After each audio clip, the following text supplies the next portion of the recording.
For me, the Ironman has been really impactful of just being like, okay, what like really fucking scares me? And then it's like, okay, like, damn, remember when you were really scared of the Ironman? And now you look back and you're kind of like, I could probably get that next thing or that next goal.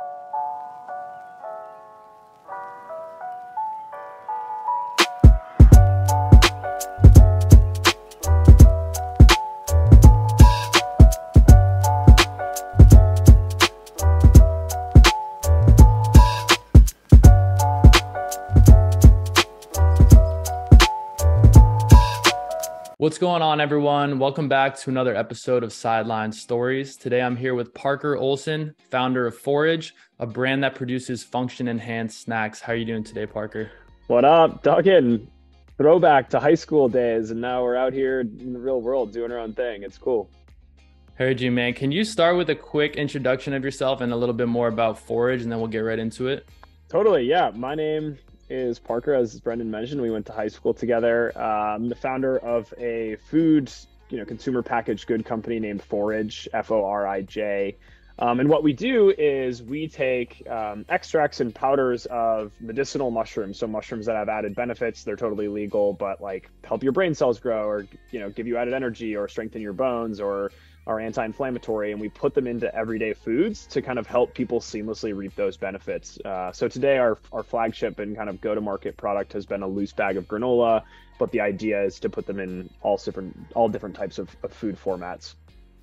Very cool. And I wanted to say that, people who might be listening to this have noticed that most of my guests on this podcast are individuals in the sports industry, whether it be athletes or entrepreneurs or attorneys or reporters. But I think one of your main connections to sports is that you're a two-time Ironman finisher. So let's start there. True.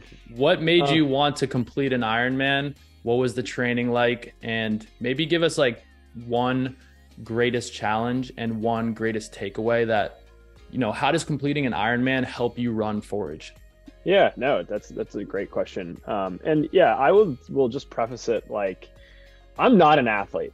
I like going out with my friends and we like do athletic things, and I'm always the least athletic person there.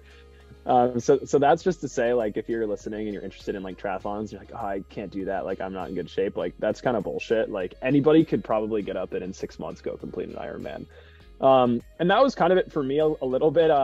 I moved out of Seattle and I didn't know anyone, and like met some guys that I thought were cool at this like weekend kind of trip, and they were talking about doing an Ironman, and I was like, yeah, I'm in. And for me, it was really just like, let's try and make friends. And then I was like, oh shit, am I really gonna do this? And for me, it was cool because it was definitely a mental barrier where in my mind, maybe what you're thinking, it's like I could never do that. And I signed up, and once you sign up, it's like, okay, I'm gonna show up and I'm not gonna die, because that would be hella embarrassing. So I need to get my shit together. And so yeah, I trained for 6 months. I was 6 days a week, 1 day of rest. 3 of those days are 2-a-days, and it sounds more aggressive than it is. Like Monday through Friday was pretty chill, and then Saturday and Sunday were longer days. But yeah, I mean, it was a really cool mental barrier pass. So I raced in the Coeur d'Alene Ironman, and so it's a 2.4 mile swim, 112 mile bike, and then you run a marathon.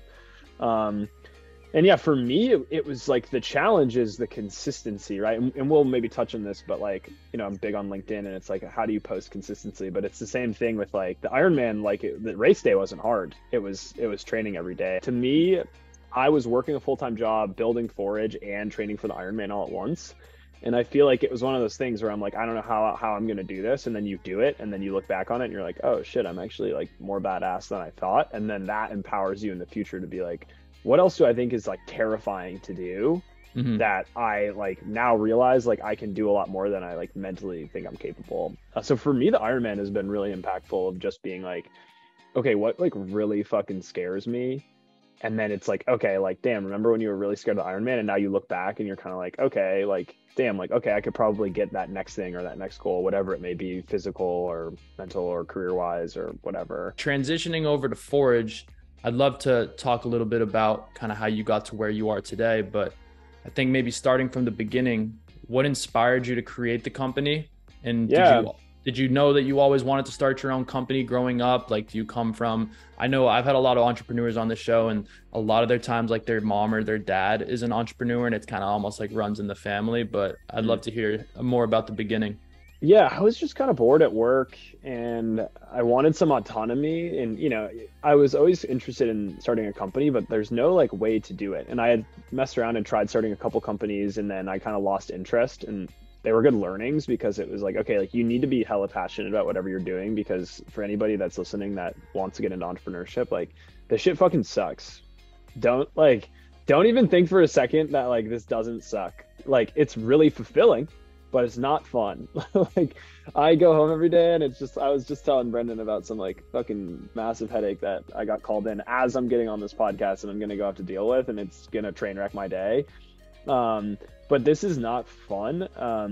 But for me, long story short, I got into experimenting on my health. So I tried being vegan for 30 days. And part of that for me was like, I don't understand why people are vegan. I'm going to go do it and be like, why are people doing this? Mm-hmm. And I will say, like, I felt pretty good. Like I felt healthy throughout that 30-day process. And then I was, thinking, okay, like what else am I not doing because I think it's strange or weird that I should try? And I really focused in on diets and nutritional regimens. For 18 months, I tried different nutritional regimens for 30 days at a time. And the results like shouldn't have surprised me, but they did, of like, whoa, like what you eat really impacts how you feel every day. Like mind blown, right?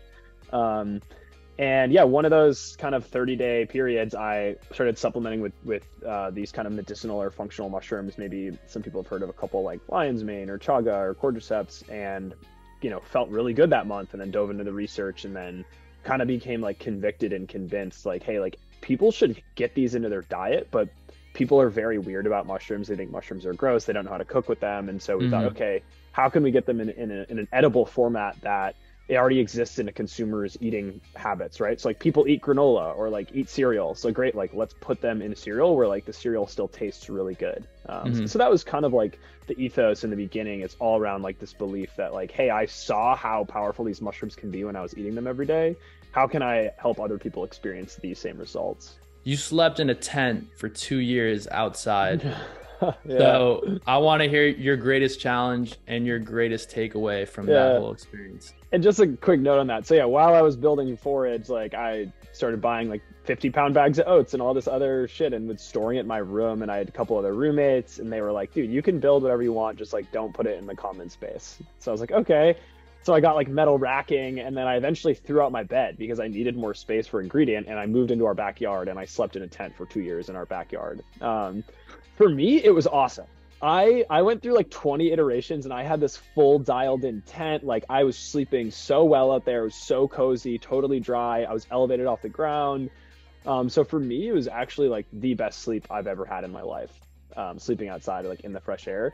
The biggest challenge for me was early on when I was like just pitched a tent. It was during July, and in that August, it was the rainiest August on record, and water caved in the top of the tent one night at like 3 a.m. And I just was soaked. All my bedding was soaked. And so there were a couple instances like that where you're like, oh, like I need a real structure over my head. And, it just was pretty upsetting. And then, it probably wasn't like the best for my dating game, but whatever. Who cares? So those were a couple. Gotta go back to the tent after the first date. Yeah. So yeah. Greatest thing, like probably best sleep I ever had. And the challenges were like, yeah, like weather is real, and like I'm in a flimsy tent. So like that definitely impacted me some nights. Mother Nature was definitely. She'll get you, dude. A factor. Switching over to marketing, I'd be really interested to hear both on the brand side and the personal brand side. I know you referenced LinkedIn later, and I do want to get to that. But starting with marketing of the Forij product and brand, you have a niche product, but I imagine you want to reach as wide of an audience as possible. And I think today more than ever, people want to eat healthy, but not sacrifice, food and products that they actually enjoy the taste of as well. Can you just talk a little bit about your approach to marketing the product and maybe some of the challenges and maybe some of the things you've learned along the way? Yeah, I mean, from a product standpoint, like for us, like awareness is a big challenge. It's like, why does your product make sense? Like mushrooms, granola, that's gross. And so there's a lot of just like careful messaging that has to be done. I think in general, like my approach to marketing, both personally and on the brand, and it's something I've already even briefly touched on, is like you just have to be different and memorable. And there's a lot of ways to achieve that, right? But like a lot of things we do aren't like super clean. Like I'm not going to spend an hour making sure like something I put out is like perfect and looks really good. Like I am the type of person where it's like, let's just put something out. Like it could be super sloppy, but like I genuinely don't think people care, honestly. Maybe some people do, and maybe it hurts us in some ways, but that's like definitely my approach. So like from a product standpoint, we look at like, you know, we just kind of executed on a rebrand, and for us it's like our two objectives were like, how do we make it unique and memorable? That was it. Like that, those are just like the North Stars. So that's how I think about, you know, branding and like doing like, okay, like what is everybody else doing, and what, you know, what aren't people doing, and what can we do, right? And again, it's just like, how do you stand out from that constant noise of what every other brand out there is doing?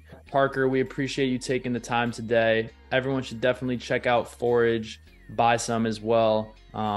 It's definitely something that Parker and his team are working really hard on. At this time, though, the floor is yours. If there's anything else you'd like to add, anything we missed, any shout outs, and where people can follow you and Forij along in the journey. Yeah, nothing particular. I think we covered a lot. If you want to follow the journey and look at Sleeping Intense and whatnot, or other funny stuff we're getting into, LinkedIn's a good space for me. Just look me up, Parker Olson, or our website, forij.co.co. So it's forij.co. Yeah, and so check us out, and if you feel so inclined, reach out, and I usually respond to a lot of like LinkedIn DM stuff, so feel free. Awesome. Appreciate you taking the time, Parker. Thanks.